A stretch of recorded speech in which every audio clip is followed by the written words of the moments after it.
Yesterday, we went over some of my picks for the training camp darlings on the offensive side of the ball. That is to say, players who will draw the attention of fans during training camp in St. Joseph, Missouri, while the team is sweating it out before the season starts. But today, we are here for those same sentiments on the defensive side of the ball. We're going to start with defensive end, a guy that I think is going to make the team this season and have an impact on the field.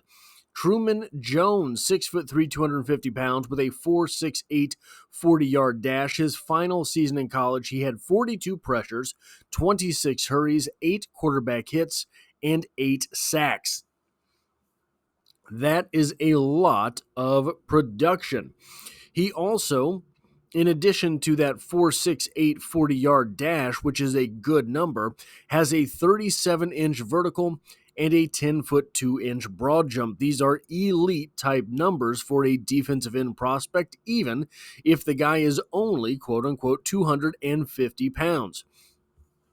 Should he have been able to add 5 or 10 pounds to his frame during what was essentially a redshirt season in Kansas City last year, he could definitely be in the running for some reps this season because there are lots of tools in his bag. He is a very skilled football player, and he is actually, in my opinion, going to be someone who impacts the game similar to the likes of Mike Danna. I think this is going to become apparent in training camp as he is going against the third and fourth string offensive tackles to begin with, but will work his way up into reps with the ones. How much will he play this season? I don't know. I think he's going to be on the 53-man roster.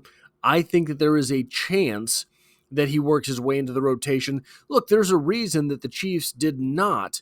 So oftentimes when you talk about training camp darlings, this is an unsung free agent signing, or this is a rookie. This is a UDFA. This is a late draft pick, something like that.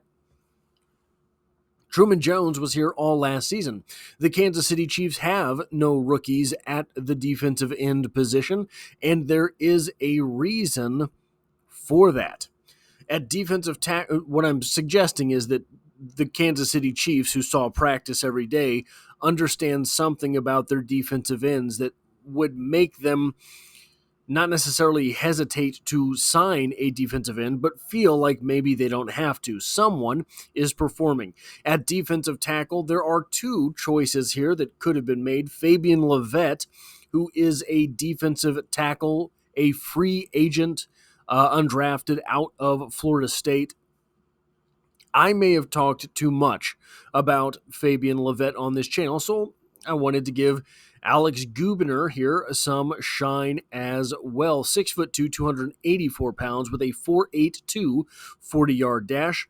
Remember, these are training camp darlings. This guy is super high effort, and fans are going to recognize that, and they're going to clamor for more and more Gubner as the preseason goes on, and maybe they'll get it. One other reason that I think he's going to be a fan favorite in the preseason is looking at him on the field, 6'2", 284 pounds. He's going to look undersized, and if there is one thing that is always fashionable in Kansas City, it's an underdog. We have always rooted for underdogs. We have always rooted for underdogs of our own. Alex Gubner, being a UDFA for the Kansas City Chiefs, is going to fit that bill. He, if Truman Jones is Mike Danna-like, he has the opportunity to be Tershawn Wharton-like. He is an undersized defensive tackle that you've never heard of before that is going to come in and at least get opportunities in the preseason in the rotation. Here is a player that breaks the mold for this at linebacker for me. Jack Cochran is entering his third season. He is not new to the team, but I think he's finally going to get some shine. I think he's finally going to get some opportunities this season. Jack Cochran, 6'3", 236 pounds, with a 4.65 40-yard dash, but he looks faster than that. He looks faster than that because he's explosive. A 41-inch vertical leap. He is insanely athletic, and I think he's going to get opportunities this year, if for no other reason than I think he's going to be the next man up. Willie Gay had 624 snaps last year. He's gone. Next on the list was Drue Tranquill with 577 snaps.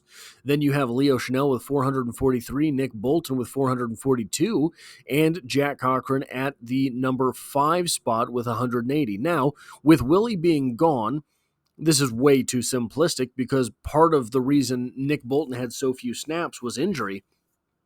But for fun, we will say this season, Drue Tranquill plays 624 snaps, vacated by Willie Gay's departure. Leo Chenal flies up to that 577 spot, and Nick Bolton ends up notching up to the 443 snaps played by Leo Chenal last year, which would leave 442 snaps for Jack Cochran to assume. It's not going to be that easy, obviously, and I don't believe that Nick Bolton is going to be relegated to the 400 snaps this season number threshold amount, so long as he is not, in fact, injured. So, are 442 snaps on the table? Maybe. Are they realistic? Probably not. But if we could see Jack Cochran climb up into the mid-300s, the 350s or so, I think we're going to get an idea as to whether or not he is an NFL player. Moving to the safety position. Trey Dean, 6'2", 201 pounds, with a 4.75 40-yard dash. Trey Dean was building a whole lot of momentum towards the end of his final season in college and was one of these guys that there's always the upper echelon guys, right? The guys that you know are going in the first round. Then there's a group of guys who sort of put themselves into discussion with their final season in college and guys who end up testing very well. Xavier Worthy running a 4.21 40-yard dash, something like this. Then there's the second round guys that probably are not first rounders. They either don't have the measurables or they don't have the production. They don't have something that is elite. Trey Dean, towards the end of his final season in college, was starting to put himself in conversation for that type of draft positioning. He never really transcended to many people. Yeah, that's a second round guy, but he was looking better and better until he ran his 40-yard dash. Still, guys run bad 40s all the time. You can make excuses for it. You can look past it. You can assume that he had 2 big toes on his left foot that day. Whatever it is you want to assume, put him in pads and see how it happens on the field. Football guys absolutely love Trey Dean. Absolutely loved Trey Dean. And until that 4.75 40-yard dash, that was the ilk of person, right? The football guys, the draft enthusiasts who were starting to talk about Trey Dean. So it might be that he fell all the way to the ranks of the undrafted simply because of that 40-yard dash. He's a big physical hitter, and he played a lot of college football. A redshirt season in the NFL may not have been the worst thing for him. He was originally acquired by the New York Jets. They had a pretty good defense and a pretty good secondary of their own. So the fact that he did not crack the field for the Jets should not be a reason for concern as Trey Dean enters his second season in the NFL. And guys, that physicality is going to jump off the field in St. Joe. That physicality by Trey Dean is the type of thing that you love to see in a safety. And finally, at the cornerback position, Miles Battle, 6'3", 196 pounds, ran a 4.37 40, the exact same number run by L'Jarius Sneed. This guy, 6'3", is absolutely massive. And I don't know that I would say, I think he does struggle with some movement, but he's definitely a guy who can move. So whether that those struggles in movement skills at the college level were him being unflexible, or whether they were him trying to implement the coaching that he was being given, I think we'll find out, but I think there is some room for debate with that. In addition to being absolutely massive for a cornerback, Miles Battle is aggressive. He's going to be hands-on. He's going to make hits. He's going to be one of these guys that makes me question during the season whether or not he might be a safety. But I don't think that's why the Chiefs acquired him. I think the Chiefs acquired him in order that they have a supersized cornerback who is going to be able to step on the field with the likes of anyone that they are going to see in the NFL. If he takes to the coaching, if everything clicks for Miles Battle, if Miles Battle starts to put together good day after good day after good day, the sky is the limit for this guy.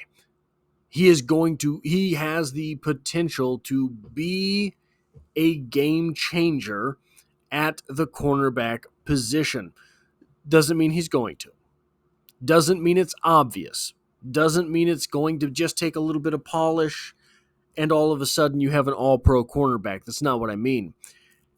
Guys, you can impact the game as the third corner, as the fourth corner. If Miles Battle is able to do that after being a UDFA for the Kansas City Chiefs and measuring in how he is measured in, the Kansas City Chiefs are going to be in a pretty good spot for at least the 3 seasons of his UDFA contract. That is all I have for this training camp darlings on the defensive side of the ball for the Kansas City Chiefs and who they might be in a position-by-position rundown. Don't forget, I did the offense yesterday, so that video is already live on the channel if you are interested. And as always, I hope to have you back for the next one.